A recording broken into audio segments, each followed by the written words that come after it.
In the meantime, though, security is on the minds of officials at UTC in the wake of this week's events and because it's finals week next week there. Now, you might remember that last year UTC Finals Week was disrupted several times because of bomb threats. In light of this week's bombing at the Boston Marathon, News Channel 9's Jerry Askin is live now on the UTC campus with changes students can expect during finals next week. Jerry. We're live here now at UTC's campus. Now, you may can imagine many students are getting ready for finals week next week. Now, after 5 prank bomb threats called in during finals week last year, this year, many police this year are getting ready for some much needed changes.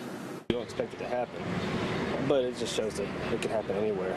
For many students at UTC, bombing at the Boston Marathon was only a reminder of the 5 prank bomb threats called in during finals week last semester. Like the week of finals, we get like bomb threats almost every day. But now, for students like Andrew Newman, calling in a prank bomb threats is very inappropriate. Recent events with the bombings in Boston and the explosion that happened in Waco, Texas yesterday. They do it now. It's not even, it wasn't funny to begin with, but I guess the people who thought it was funny will probably not think it's funny anymore.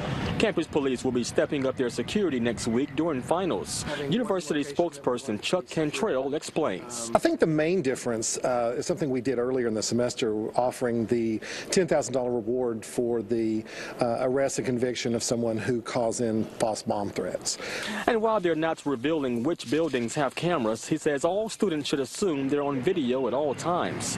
Also next week, he says they're finding a location and securing it with bomb dogs. So if it becomes necessary, we will have a location to move students to.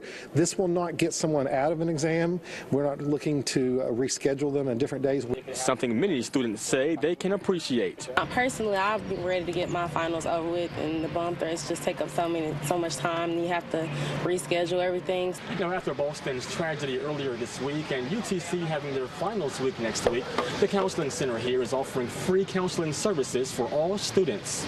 Other students may be concerned more so and would like to have that as an option. And for the record here, calling in a bomb threat is a violation of state law. You may face federal charges. For now, we are live at UTC. I'm Jerry Askin. Back to you all.